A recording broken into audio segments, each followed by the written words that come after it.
I thought I will talk so much when I take the mic. My dad always teases me, no, mic to buttino beta అని చెప్పి. I think Binona's father also must be saying the same, that you're born with the mic. I come from same category.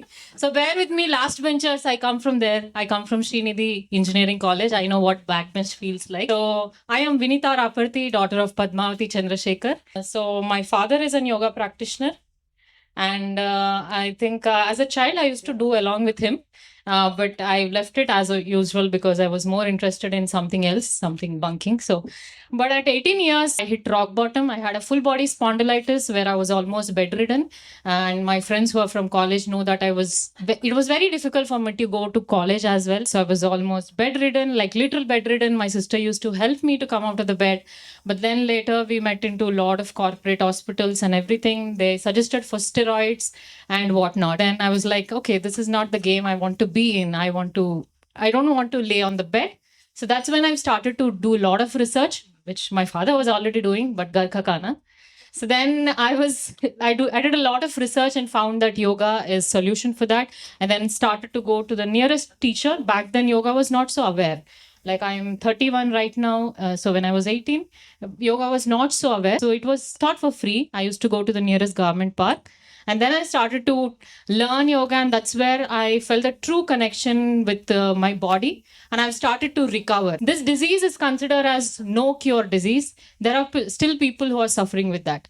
But then later, I've made the connection with the body, and I was a student for pretty longer time.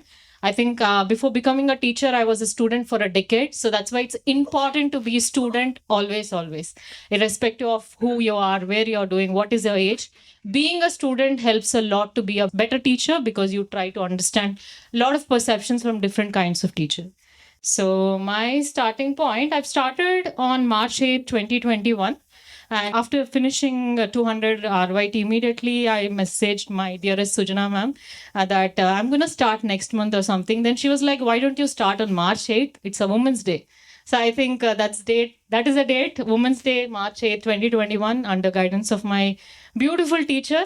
I think she played a major role in what I am today. Seeing you, I think, I don't know, it's Ashok sir as in Godfather, but ma'am, I can bow down everything of what I own today to you, because I was going through an extreme pain when I did 200 YTT.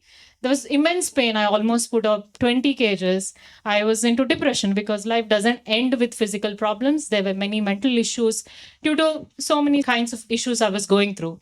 And when one of the clinical teacher, ma'am, I forgot your name, but who was talking about mental wealth and you need to know more about that. But I got a chance that I could experience the pain, the depression which I was going through, which was not because of any books, but because of me. So that's where I've started like emotional intelligence beyond any asana. Beyond headstand, beyond Kapotasana, emotional intelligence plays a major role in any field we've been.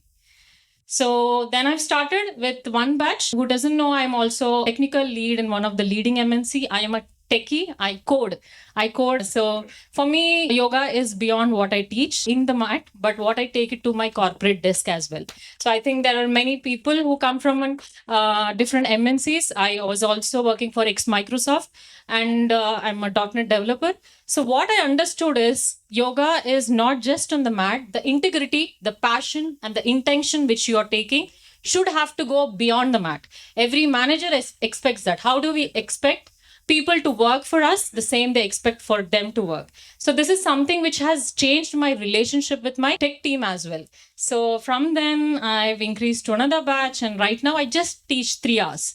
My students have to adjust to my timings and not vice versa. So that's something which I've trained them to. And I've almost reached more than 500 plus students in just 3 years. And on average, I teach every day 150 people. Within 3 batches, they were like, Vinita, can we extend to the New Zealand timing? No, you have to come to IST. So that's something which I'm keep telling, and that's the biggest win I can see. And as a brand Vikasa, I come from a very humble family, tailoring family. So my father runs a textiles and tailoring shop, which is Vikas. So then I've extended it to Vikasa. But somebody was asking, it's a traditional day. Then I think this is my tradition. This is something which I come from. That's what it is. And how do I manage both the jobs? That's the question Vaishnavi ma'am wants me to answer.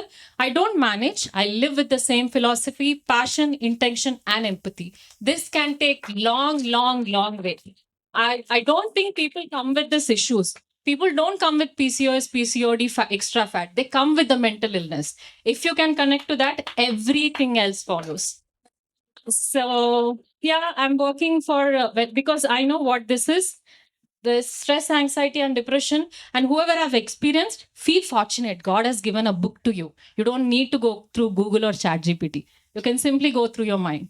And challenges I faced in this 3 years is never with the system, people, relatives, or friends. It's with my own mind. I always try to listen what my mind is capable of or what limiting beliefs it is wanting to. So I break them and I proceed forward with an intense practice. So intense practice of meditation and being mindful. Yeah, I think thank you so much. Uh,